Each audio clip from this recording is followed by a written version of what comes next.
పౌర్ణమి రోజు చేసే చండీ హోమంలో చాలా రకాల మంత్రాలు చదువుతారు. ఆ హవిస్సు నేరుగా ప్రకృతికి అందజేయబడుతుంది. మన సంకల్పం మంత్రశక్తితో నేరుగా ఈ అనంత విశ్వంలోకి పంపించబడుతుంది.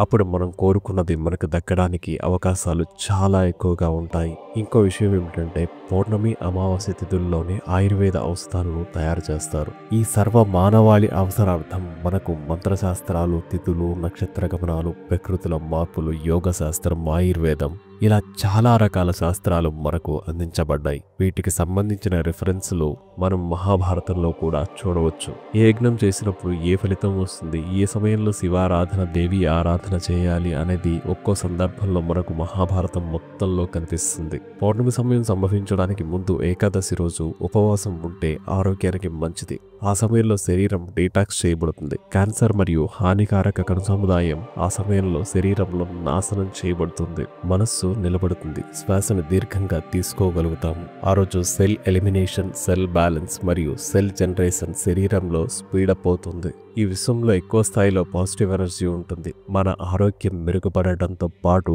మనకు కావాల్సింది మనం ఆకర్షించడానికి ఆ ఏకాదశి సమయం మనకు పూర్తిగా సహకరిస్తుంది.